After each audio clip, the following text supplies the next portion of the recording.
For Africa to fully capitalize on the digital revolution, the continent must unlock the full potential of its digital economy.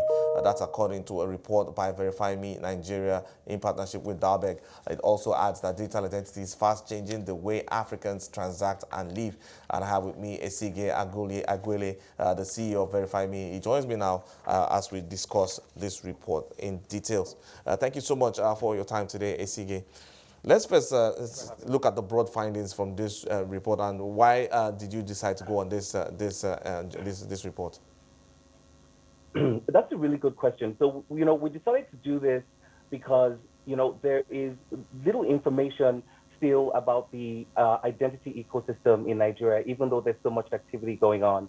Over the past few years, the Nigerian Identity Management Commission has reinstituted the initiative to include more Nigerians in digital identity so that they can be included also in financial inclusion. Also, you have the surge in the need for digital identity so that businesses can give services to individuals, to Nigerians, for whatever reason, whether it's compliance or whether they just need, a real KYC or trusted identity so they can give services. There was really a surge. So it's really an exciting time. And as the leading startup in Nigeria, really with over 300 or almost 350 integrations, we really thought it was time to start having the conversation about the digital ID ecosystem in Nigeria before we start looking at even, overall across Africa, which of course we would as well.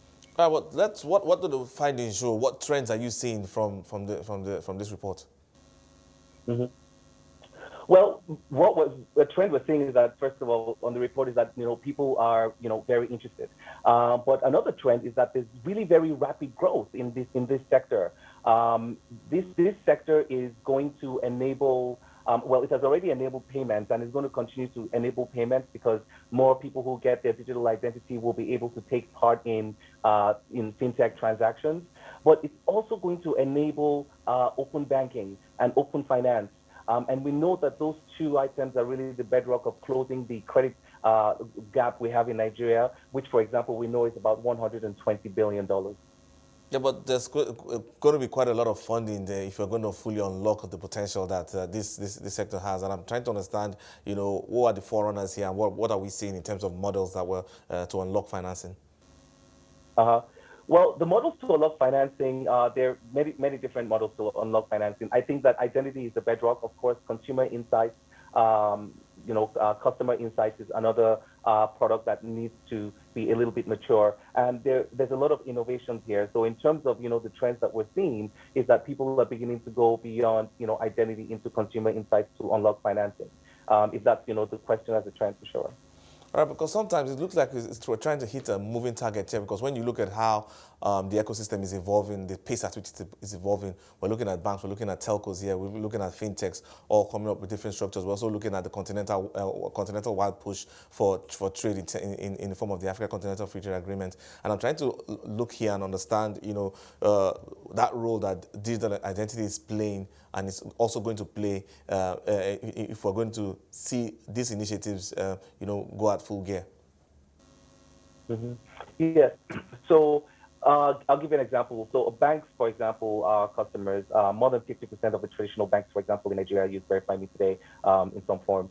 The identity enables banking. Identity enables telco. So you can even see the recent push in Nigeria where for SIM registration, you need to now get your national identity number.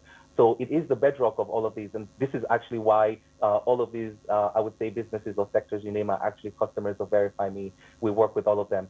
In terms of continental free trade agreement, it only helps us, so it even makes it an even more exciting time in Africa.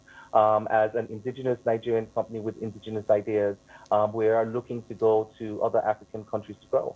And the free trade agreement makes it easier for us to, open up businesses and conduct business in other African countries as well. So it's a very exciting time. And it also opens up the possibility for standardization of data as it relates to whether it's even open banking expansion or some kind of, like they did in the EU with the digital ID, for some kind of semantic interoperability. So it also opens those channels for those types of conversations to happen. But what about the skeptics who have concerns around data protection? Mm-hmm. Well, of course, there are always going to be concerns about data protection, and one of the things in my job is data protection is one of the things that keeps us up at night because we always have to have it at the forefront of our mind. But on the other side of things is that banks are private companies, and all of the institutions in developed countries that provide these services are private companies. So it's more not about data protection, but more about regulation and enforcement. So, having partners in the government ecosystem. So, for example, making sure that, Nigerian data is protected, for example, and really seeing it as national security infrastructure, coming up with logical regulation for, logical boundaries in terms of cybersecurity, physical boundaries, and also publishing as well, which NDPR covers.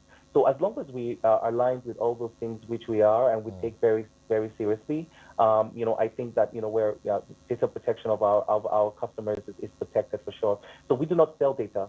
Our only use case is when a customer is going to get a service, whether it's a bank or they're going to get a telephone line, get any type of utility service or insurance. Then we come into play. But we don't take our customers' data. But Esigie, I want to pick your brain on something that's just happening with our neighbors here, just in Ghana. They're talking about they have their identity card, which is called the Ghana card, and they are trying to make it as an alternative travel document. I'm trying to understand from where you sit as someone who is into digital identity, what you see from that move, and if you think that's the future for Nigeria. Yeah, no, I do think that is a. I do think that is a. It's the future for Nigeria that's going to happen.